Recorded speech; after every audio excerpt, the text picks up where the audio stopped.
Hey, what's happening, y'all? So a couple months back, I decided to download and install and check out Reaper to see how I felt it stacked up against my usual DAW, Pro Tools, especially after Avid's recent nonsense.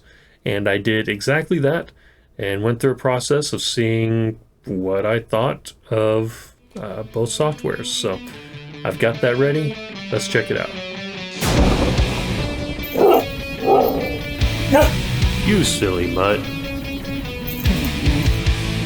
So one of the first things to do is to talk about what this experiment is versus what it isn't. So this isn't a super definitive, like the breakdown of which software is better. This isn't a super technical or scientific analysis with frequency charts to see exactly what the output is and which software is capable of producing a better track. This is merely my opinion, going through both softwares and deciding point by point what workflow aspects I like in one versus the other, and how that breaks down for me personally. Everyone has their own opinion. Everyone's a critic. Plenty of you are going to disagree with my points here, and that's okay, even encouraged. And especially with Reaper, because it's so customizable, there's a lot of this stuff that you can set up to work a different way. I wanted to look at how does Reaper function out of the box, and what does it look like if I'm loading up Reaper for the first time and figuring out how the software works. What's it going to look like? I know there's different skins. I know there's different presets. I know you can customize your shortcuts. I know you can set all this stuff on the back end to really function how you want it to work. And that's a great utility part of the software. Not what I was trying to check out for this particular test. I have a song that I recorded for my first album that I've always felt I could have done better. And I know that's the case for 90% of our projects. You know, a recording project is never completed. It's merely abandoned. But in this particular situation, like I've gotten more guitars, I've gotten some new amps and things that I really felt would have helped this track shine. And not only that, but originally I had a guest vocalist who has not been available to do any sort of follow-up, so we haven't been able to shoot a music video or do anything to support the track. So this was kind of my opportunity to revisit and see exactly how I feel like I could have done it if I had everything at my disposal that I do now. What I did for this experiment is I took that track and recorded it start to finish in both Pro Tools and in Reaper. The only thing I took from the original session was the MIDI drum track, and then dropped that into each session, and then customized it and edited and changed some things. But both sessions I put the same kind of tempo changes, same type of velocity changes, and whenever I was recording with microphones, it was, I'm going to do the rhythm guitars. I would set up the amps and the guitars and the microphones and record rhythm guitars in both softwares. Then, like I was doing lead guitars, and I would switch that over, set everything up for lead guitars, record it in Pro Tools and then in Reaper. That way, none of that stuff was changing in between the softwares.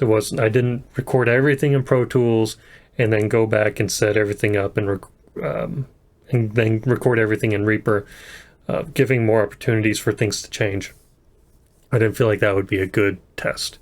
So that's what we're doing, and that's what we're going to check out here today. I'm going to go point by point through the things I was looking for as I was evaluating, and just kind of talk about my thoughts and how that worked out for me and how things worked in each software for each of those points. A lot of these points you might not feel are necessary, and I might be skipping a lot of points that you feel would be necessary. Again, that is perfectly normal, and that's why we are different people on this planet, and that's a beautiful thing. And I'm going to have up on my screen over here my notes. So you might see me kind of periodically glancing over there. I also did film almost all, but not quite. There's a couple things where I started working and then forgot to hit record, but I did record screen captures of me doing most of this project in both softwares so that we can kind of cut to that and see a little bit. So stay tuned to the end of the video, and that's where I'm going to really kind of condense my thoughts and talk about my overall evaluation of Reaper and if I feel like I want to switch to that. And then we'll also do listening to both mixes and see what we think. So let's dive in. So the first thing that I wanted to evaluate as part of the recording process was just launching the software. Reaper definitely got the win here. So Reaper, once I had it installed, it was so easy. Just click on the icon and it launched. And there's some time loading plugins and stuff. And there's the, are you still evaluating window? And then it opened up. The only thing that was kind of weird is that whenever I was opening it up again, that was always launching my last open session, which, because I'm used to Pro Tools and the open dialog window, that was a little jarring for me at first. Pro Tools, however, was awful just to even get going. And I didn't get all of this captured, but I did get some of it. I was having so many issues. I launched Avid Link and it needed an update, so I installed the update. It ended up dropping icons in weird places. It was crashing. Every time I tried to load up my old session for Welcome Home so I could export the MIDI tracks, it was crashing. So many MIDI export issues, and it did weird stuff, really weird stuff, where let me pull up my start menu here and look at it, because it's still doing it, where I couldn't find Pro Tools in the list of applications on the computer. Like, I could see that it was running in the background, but Avid Link wasn't launching, and if I did a search in the search bar on the computer for Pro Tools, it wasn't pulling up. But there was a desktop icon that Avid installed without my permission during the update that told me that there's an application there. And so I open up my start menu and I start just scrolling through apps, and I see the Pro Tools icon next to an app titled Waves Offload. I've installed 2 updates since then, and it is still listed as Waves Offload. I don't know why. I've tried Googling things. I have found nothing about this issue. It is bizarre. And so just all of these issues with launching the frickin' software, that was extremely frustrating. But I did get through that. And then as far as when it comes to creating a session, for me, and let me clarify something here. When it comes to how I'm evaluating this, I'm evaluating Reaper and Pro Tools as they come out of the installer. I didn't do any of the customizations. I didn't load the Pro Tools skins for Reaper. I didn't do any shortcut adjustments. I didn't do any of that. I know that's one of Reaper's primary selling points, is that it's so insanely customizable. But I really wanted to see, what is this like out of the box? So there's going to be some things in this evaluation that I know a lot of people are going to want to jump in the comments and be like, but it doesn't have to do that. I know. That's just not what I was evaluating here. I'm like, if I download this and install it and start running it, what's going to happen? So when it came to actually creating a session, that's where I felt like Pro Tools had a win. Once you're able to get through the crashes and you enter that setup window, all that stuff is, because it's not built to be so customizable, it already has a default folder structure. It already has a place where it's going to store your audio files. It already has all these different things that have to be customized in Reaper in order for them to really work efficiently, are already set up to go in Pro Tools. And so, you know, the new session dialog box comes up, you enter, name your session, set your bit depth, set your sample rate, choose your IO profile and your parent folder, and you rock and roll.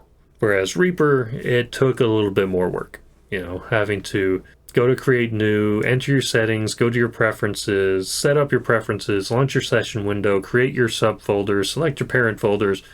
There's a lot more work that happened in Reaper in order to have these sessions structured appropriately, or at least similarly to what I'm used to. But again, I've already read multiple comments on other videos saying that that doesn't necessarily have to be the case, but even then, you do have to set that up how you want it set up.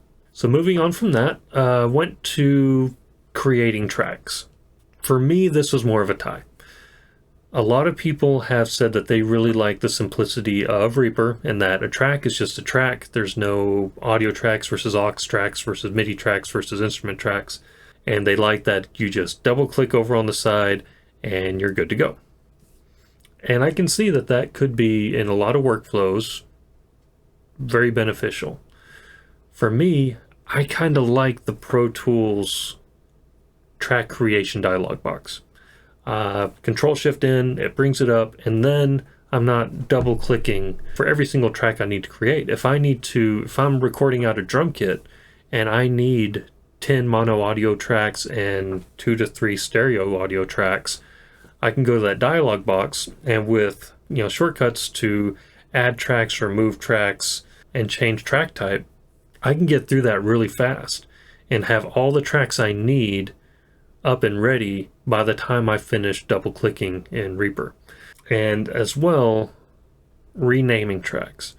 So that was another thing that I did like better in Pro Tools, is that I can double click on the first track that I want to rename, type it in there, and there's already a comment section if I need to put comments about, I don't know, mic position or signal chain, anything like that. I can go ahead and put that in there. And then there's a next button, so I can next on through to all the tracks I need to rename, versus in Reaper, it was a lot of, okay, so double click to create the track, create all the tracks I need. Okay, click into the track name box, type that out. Okay, find the next track, click in there. It was a lot more sequential, which isn't bad. I mean, it's still going to get the job done, but for me, Pro Tools is just a smidge faster. But it is also simpler in Reaper to just, a track is a track. So it's kind of a trade-off there. I'm going to kind of put that as a tie. So my next thing here was about importing MIDI and adding virtual instruments. And this I gave the win to Reaper. So in Pro Tools, it was go to the File menu, select Import, use the import window to navigate to the file, then finish your import. You could either import it to a new track, or you could import it to the clips list and then drag it to the track. There's a lot there just to import a MIDI file. As opposed to Reaper, where it was, hey, I found the file in my file explorer on my computer. I'm going to drag and drop it into Reaper, and boom, there it is. And don't have to worry about matching track types, don't have to worry about any of that stuff. It's just going to work. So yeah, Reaper definitely has the edge when it comes to importing MIDI. Next point on here was, whenever I was structuring out the session, adding tempo changes. Because once I have my MIDI in there, this is part of my MIDI workflow, especially when it comes to drums, is getting the MIDI in place on a set tempo, and then adding tempo changes that then changes for the MIDI there. Just kind of helps to give things a more organic flow and program in some ebbs and flows and tempo throughout the length of a song. So slight edge to Reaper here. Pro Tools really isn't that hard. Just put the cursor where you want, click the plus icon in the tempo ruler, enter your new tempo, and adding multiple markers to create transitions. However, Reaper, I like that there's a shortcut for inserting a tempo marker at the cursor. It was a little bit weird to navigate for me, really, at first, because I had some issues with Reaper as far as creating a selection versus dropping my cursor somewhere. Sometimes I would end up creating a selection in the timeline where I didn't want to, and things were happening where I didn't intend. That was a little frustrating, but that just took some getting used to as far as little minute drags of the mouse causing a selection when I'm trying to just like...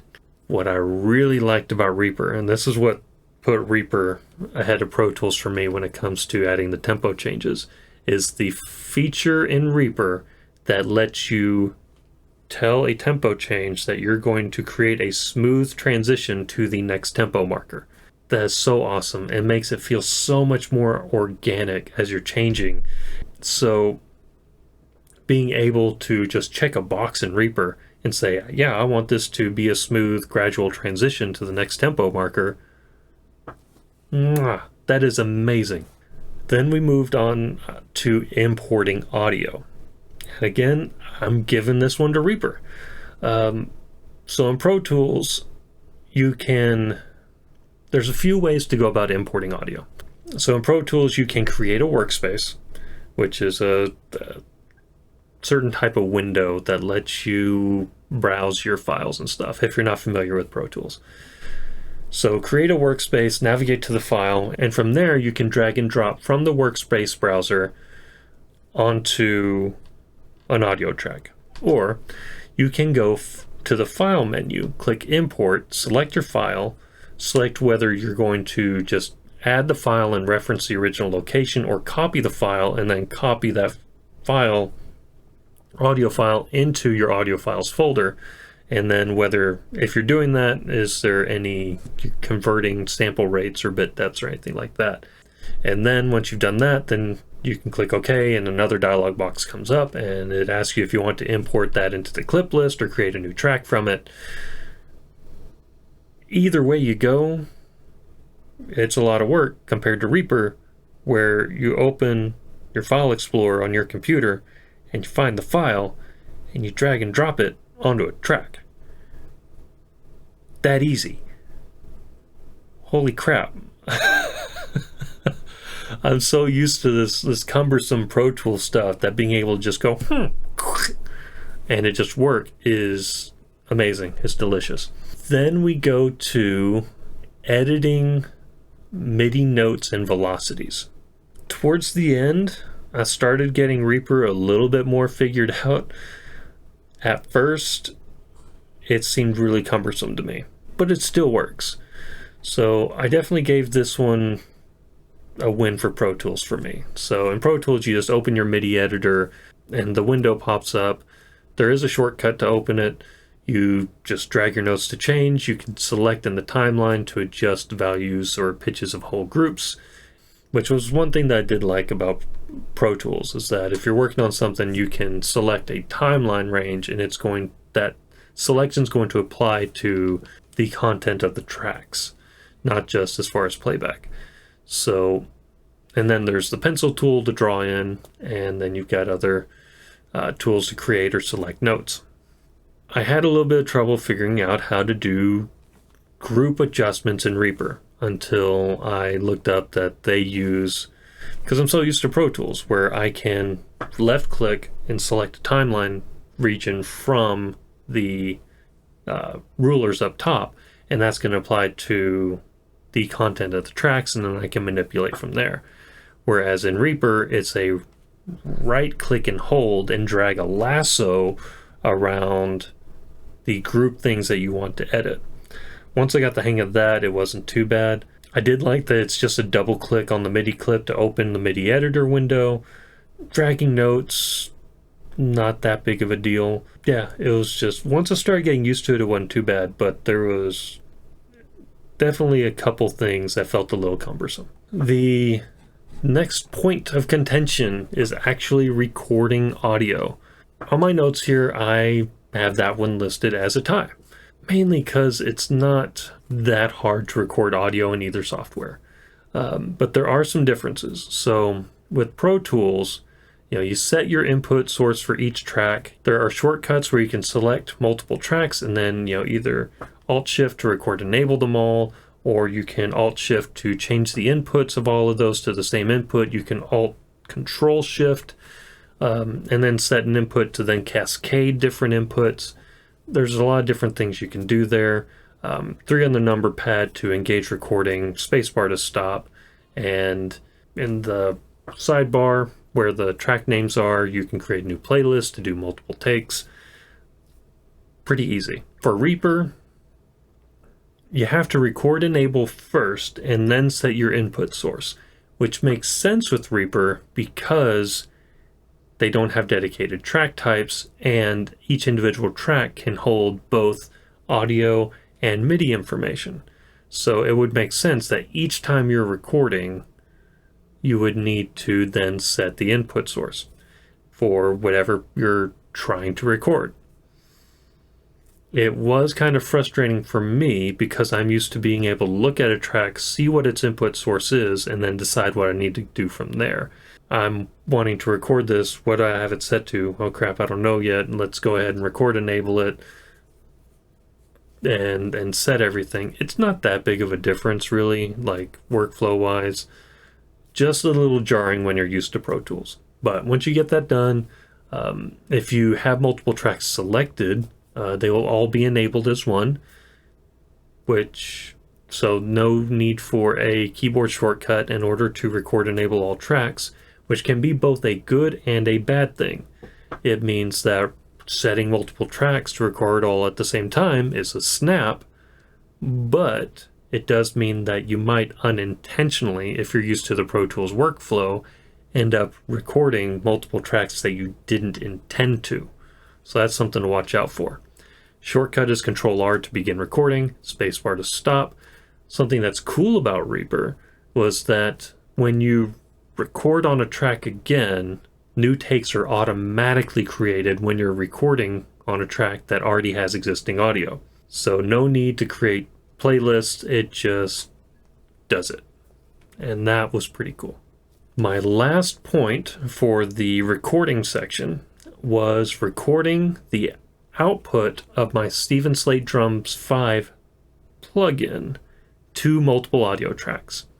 This is another thing that I like to do when doing MIDI drums, where I program them all, set the tempo changes, and set some velocity changes, and really try and make it feel organic and natural, and then I will record those out onto separate audio tracks for each drum. That way I can mix that just like I would a acoustic kit. I just really like that workflow, and so I wanted to make sure that I could do it in both software. As far as making that happen, for me, Pro Tools definitely has the edge here.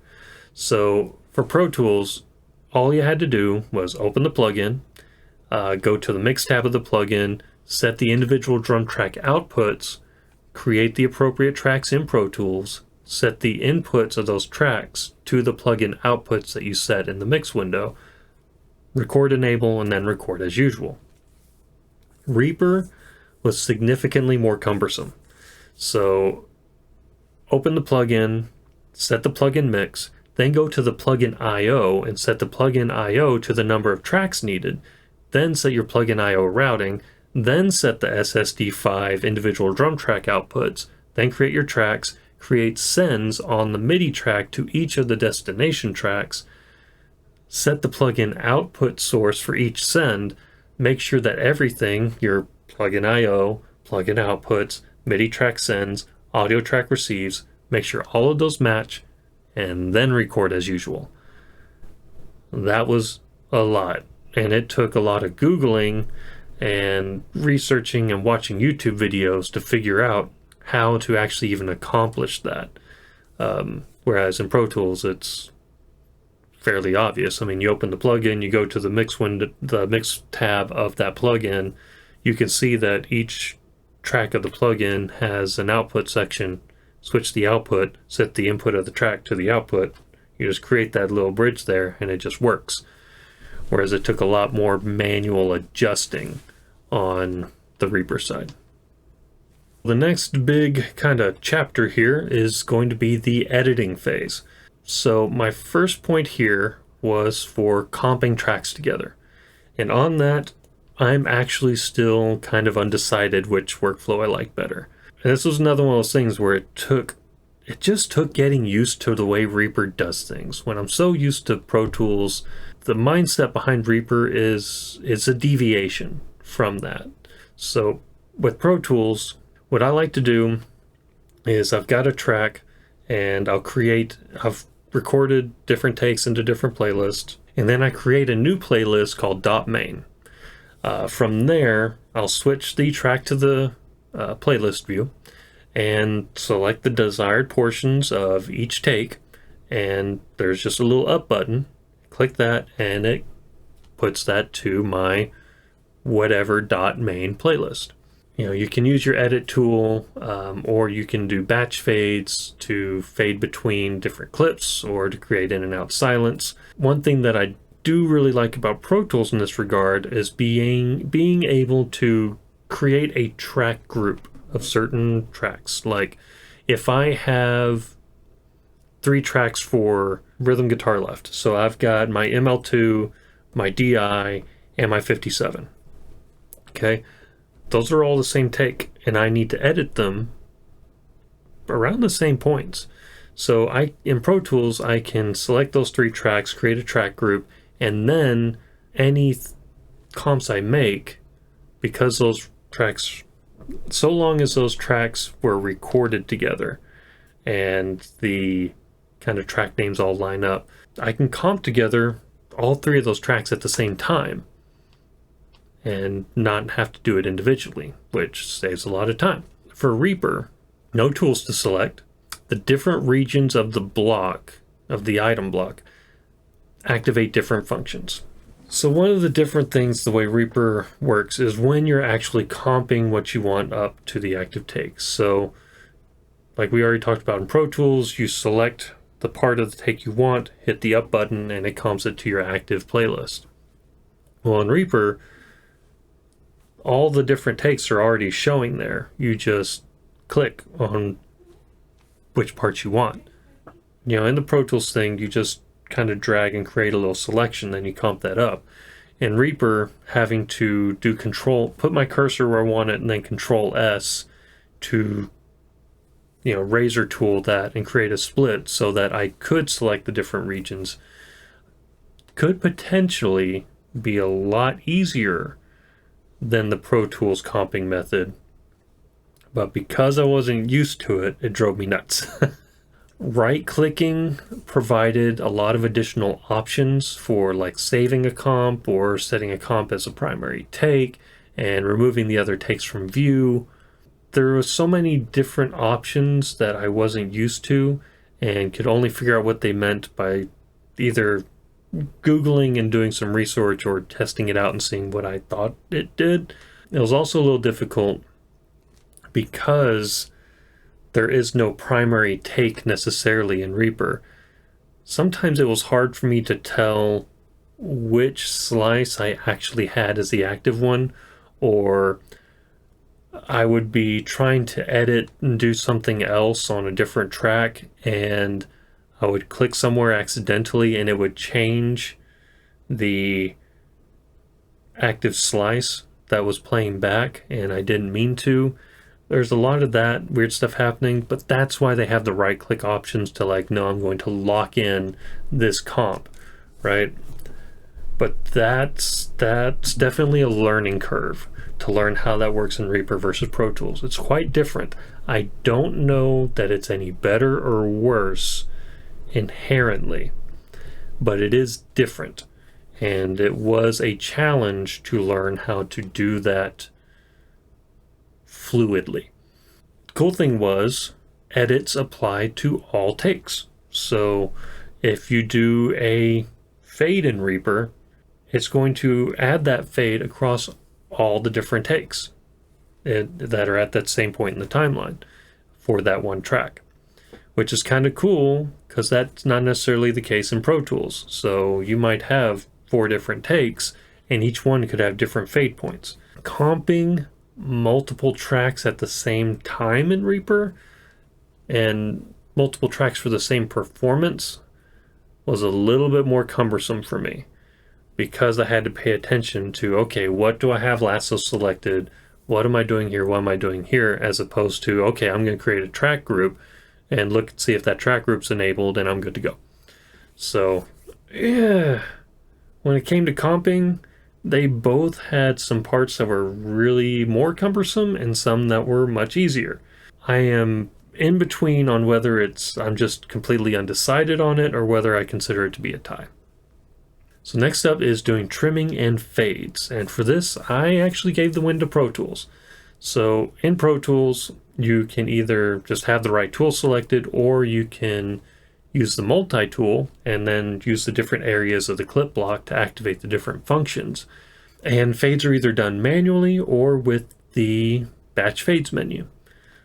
You can use shortcut B to split clips, and then you just click and drag to select the parts of clips and delete to delete just the selected section. So with Reaper, there's no tools to select, make things a little bit simpler in that regard.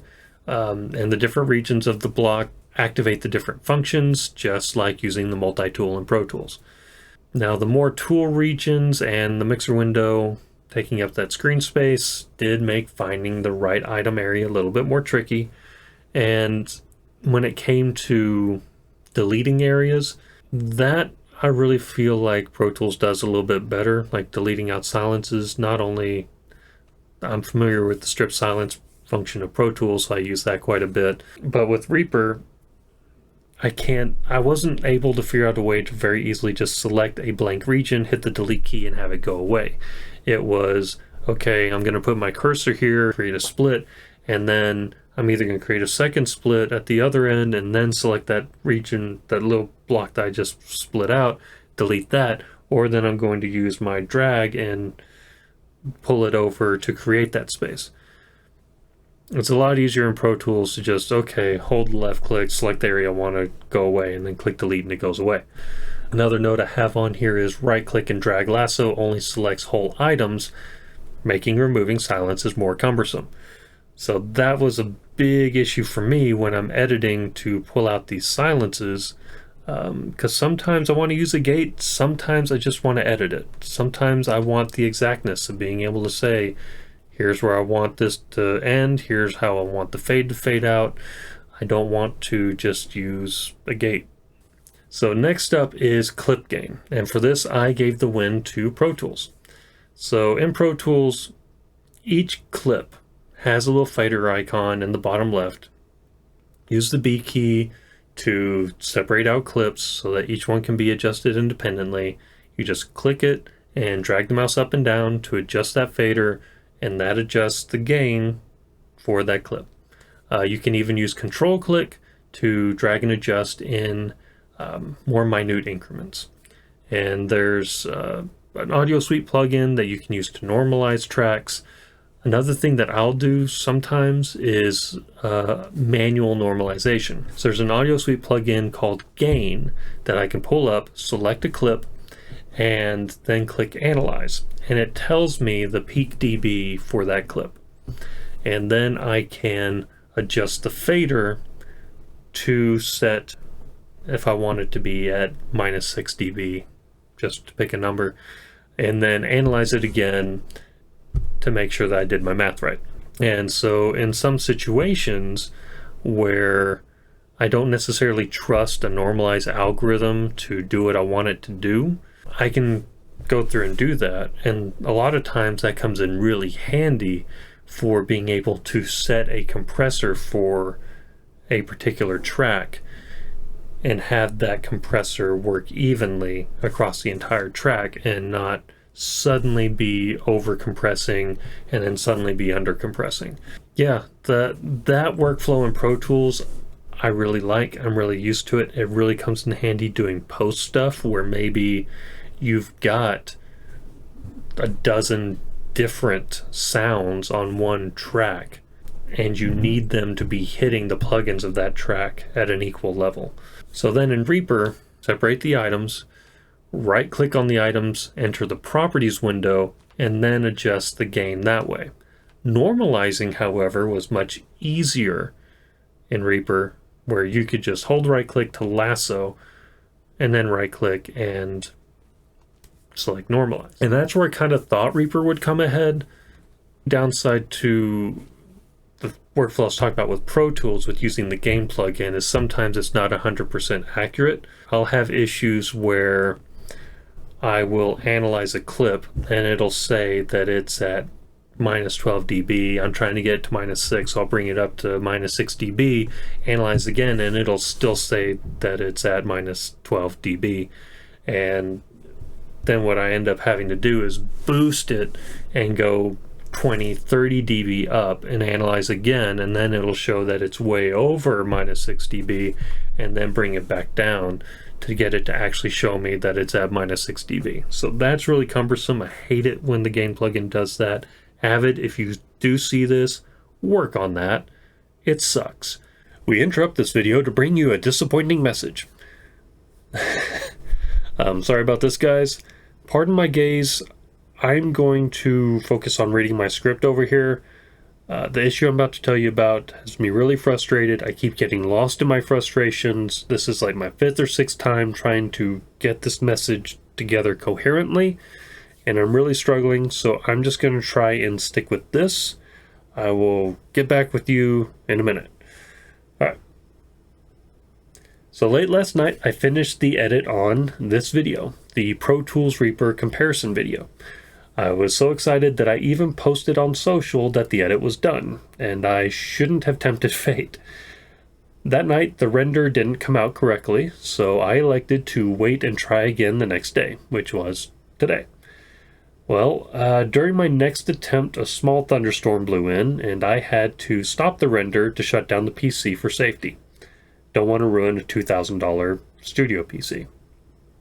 When I relaunched and tried to render again, I received an error message. And upon further investigation, it turns out some of my source files had gotten corrupted. I didn't lose everything, just a few of the screen captures and the file containing my commentary on mixing in both softwares. I've tried the VLC convert trick to no avail. The files won't play back in Windows, and I unfortunately don't have a backup because I had to clear room for the final render of an hour and 20-minute 4K video in MOV. So where I'm at now, I have a difficult decision to make, and none of the options are great. I have talked this project up quite a bit, so to just trash it is not cool, and would be a waste of tons of work. I could delay the release until I can redo the corrupted parts and try and mimic the stuff that was originally filmed organically as I was recording, but it's already been 2 months since I first mentioned this idea, and I really don't want to disappoint you guys or myself by putting it off again.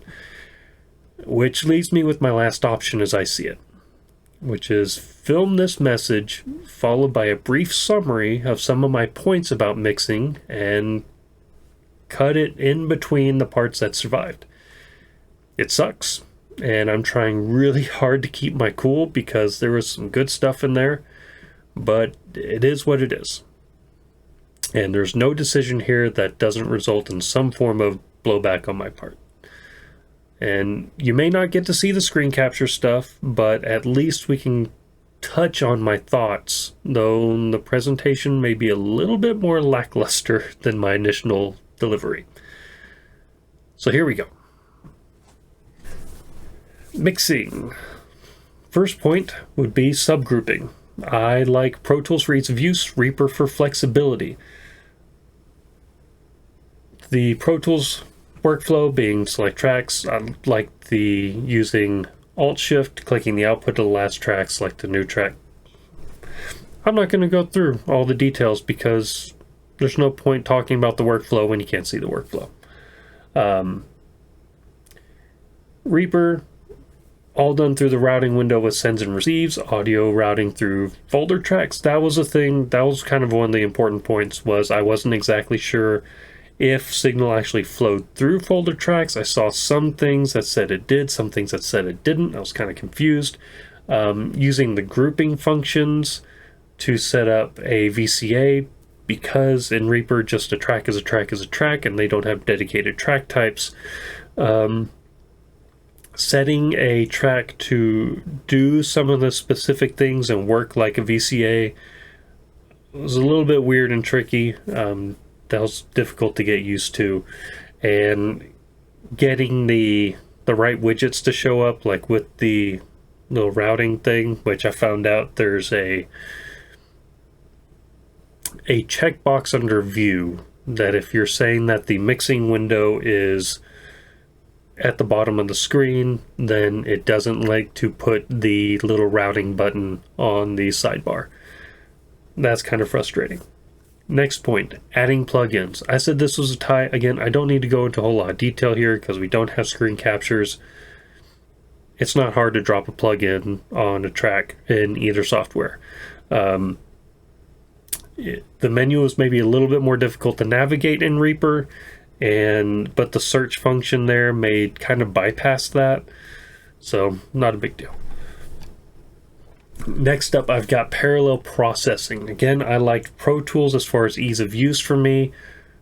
Reaper, much more flexible because you can route anything anywhere, and there's all sorts of different, like, the stereo pairs work slightly differently. That'll be mentioned later, I believe. Yeah. Because we don't have screen capture, I'm not going to talk about the workflow, and that's mainly what my notes are going off of, so I'm having to look at here and see what's actually worth talking about, and not a whole lot. So next up, I've got side chaining. I definitely gave the win to Pro Tools here. I just felt like the workflow was a lot easier. You take, like in my instance, what I like to do is I like to trigger a compressor on the bass guitar with the kick drum, set up a mono send on your kick drum, rename it, go to the plugin. If you're using DYN3, there's a little drop down where you can say which send you want to be your sidechain input. Set that there. There's a little toggle to turn on sidechaining. Dial in your compressor. Easy peasy. Reaper, it was really weird because you had to, I'm just going to read what I've got here. So you add your send from your triggering track to the aux input 3 and 4 of the receiving track. Open your plugin, set the detector input from the main input of your current track, which is 1 and 2, to the aux input, which is 3 and 4. You get all that? So that was kind of weird. So Pro Tools there. Getting a mix, tie. Don't need to go into a whole lot of detail here. Once things are set up, you've got plugins in place, you've got your parallel processing in place, all that stuff's ready. They're faders and pan knobs. Push and tweak them. Not hard, either software. Next point, automation. I gave the win to Pro Tools. So, I'm not going to go into this workflow, but yeah, I liked Pro Tools a little bit better. I felt like it was a little bit more fluid. In Reaper, it was just a little bit weird having to open up the box and say, okay, well, I want to automate this, instead of Pro Tools, where it's like you only have to do that if you're automating plugin parameters, right? The rest of the time, you go to your edit window, and there's the little drop down arrow thing where you can say, okay, I want to look at volume automation, and then it'll pull up the volume automation thing. You can use your pencil tool and your smart tool to just put in your points, or enable a automation write mode and move your controls, and then switch it back to read, and you're good. So there's a lot of stuff there that I really felt like Pro Tools was easier. And last point here was just bouncing out a mix. I gave the win to Reaper here because there's so many options, and like when I'm bouncing out a mix, that's when I really want all the options. And if I want to embed metadata, and Reaper being able to show you loudness information upon a render. And another important point to make about Reaper is that rendering and bouncing are different. I kept trying to go to bounce a track at first in Reaper because I'm used to it being called bounce mix in Pro Tools. And in Reaper, bouncing actually plays through and records the output of your session in real time. So if you wanted to move faders and adjust some controls in real time during playback and have that record into your final output, you can do that, almost like mixing on an analog console into tape. So that's pretty cool.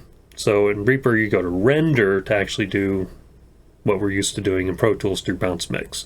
So that was a verbiage difference that I had to get used to, but that's that.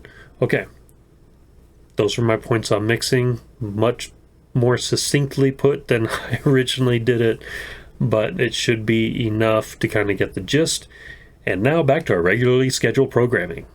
So the last chapter to tackle here is going to be mastering. So the first point on my checklist here is going to be the setup part. And I gave the win here to Reaper. So in Pro Tools, what I'm doing is creating a stereo audio track, importing the mix that I bounced out, or importing the mix that I bounced out and having that create a new track as opposed to dropping in the clips list. Then creating a parallel compression bus, creating a submaster, routing my signal, send to the parallel compression bus, output to the submaster, adding my track plugins and my parallel plugins and my submaster plugins, because I do different things at different points. I usually have EQs on my track. I've got, a really heavy limiter on my parallel compression bus that I'm mixing in. And then I do like some audio sweetening things and put stuff like ozone on the submaster so that I can add some tape emulation and like some glue compression and some different stuff there, and then monitor the final loudness prior to printing.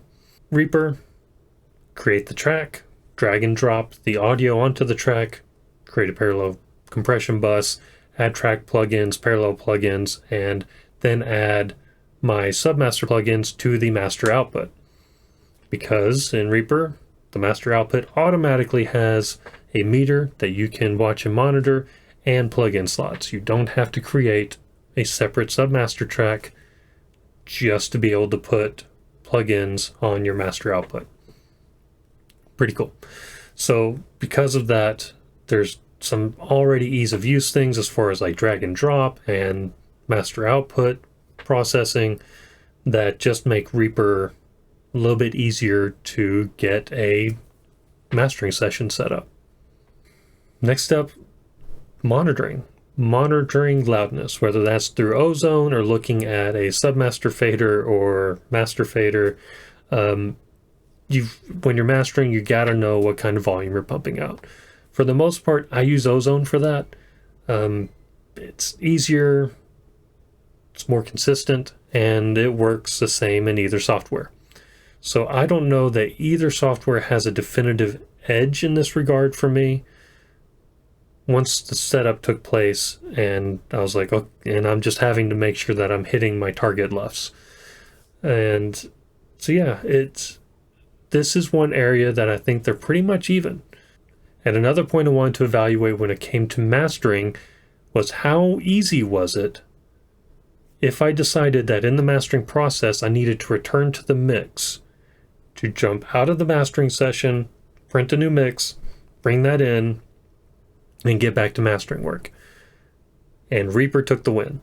So in Pro Tools, having to reopen my mix session, wait for that to load, and then make my adjustments, bounce out that mix, open up my mastering session again, import that audio into the clips list if I'm using the import audio dialog box, or set up a workspace browser and drag that either from the clips list or the workspace browser onto my timeline and make sure I replace the previous clip. There's just a lot going on there. It's a lot of steps to go from, crap, I need to make this adjustment real quick in the mix, and then I can get back to mastering. For Reaper, you just go to Recents and open up the mix session, make your adjustments, render a new mix, and then drag and drop it into your mastering session after you open it back up again. So easy. So easy. And the last point for mastering is just rendering out a new mix. And for that, Reaper wins again, just like it did with rendering out a mixing session. It's got the same advantages. You can see loudness info during rendering. If you want to adjust some things in real time, you can use bouncing out a session. Reaper is just really good for rendering out final files. Okay, so final thoughts. I really want to love Reaper. I do. It is super flexible. It can do all the things. I didn't run into anything that it can't accomplish. And it's affordable, and the developers seem committed to the community. It has a thriving community. I really want to just absolutely love it. But I feel a lot like I'm jumping from Mac. Forget the Mac, the Apple to Windows or to Android comparison. I feel like I'm jumping from Mac OS to Linux. Because Reaper can do all the things and more. It is super flexible. It can be built to work however you want it to work. The caveat is knowing how to go in and set it to work how you want it to work. Whereas Pro Tools, kind of like Mac stuff, it only works a certain way. So if you learn that workflow, you know it. And it's just going to work.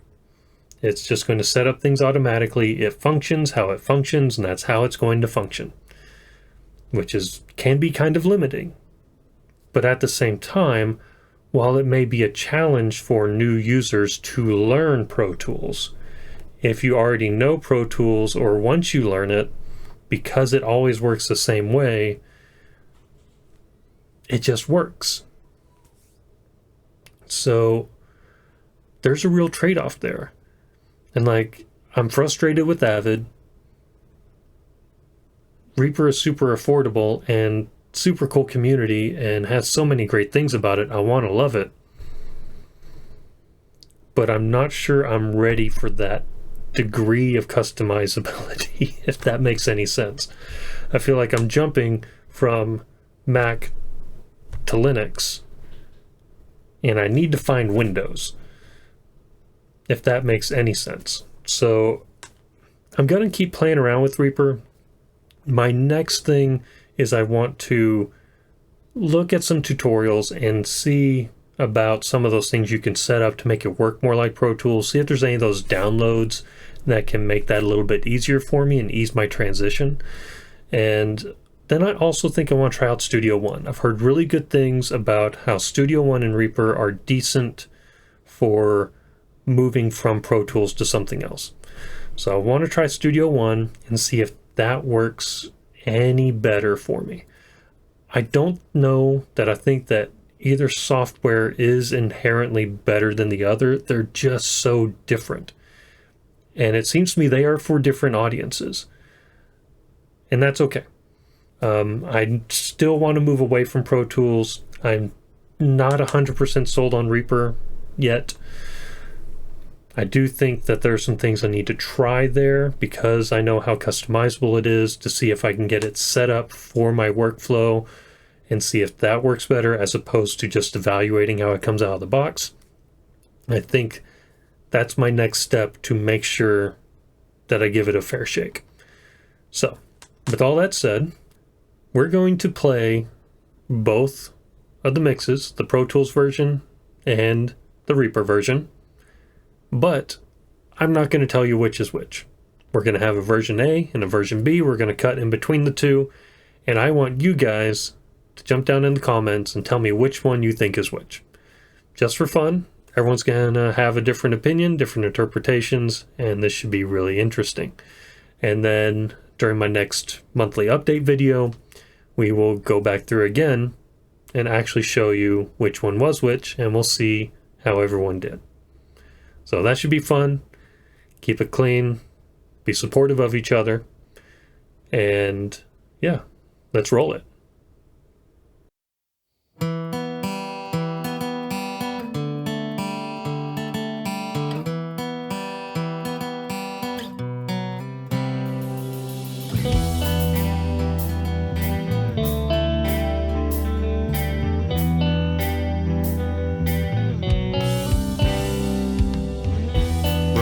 Back to this twisted wreckage, drawn in by a ghostly message.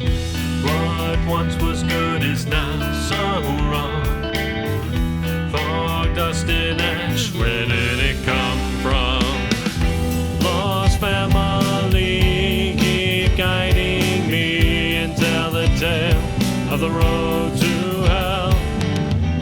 And we then fall into silence, drift your call, and down your spine feel this chill.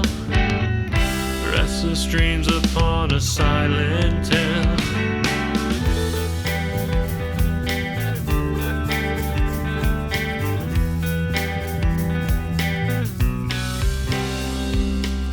Evil abounds, trying to survive. Guilt-made monsters play with my life.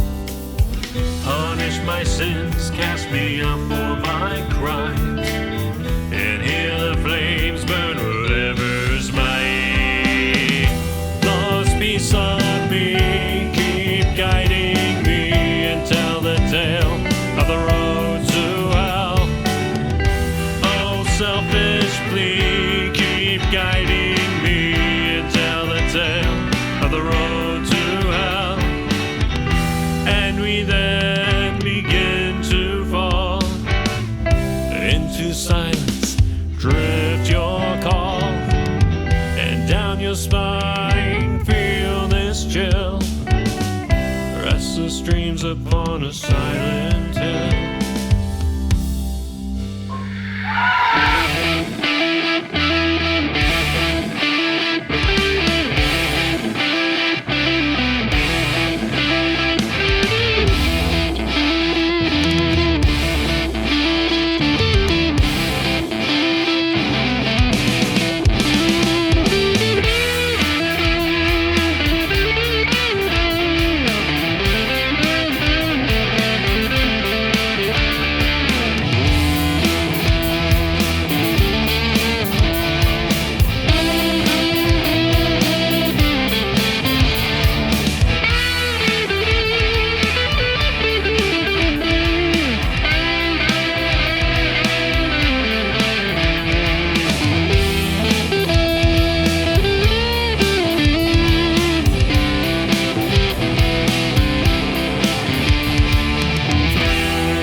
All right, guys. Well, thank you for tuning in.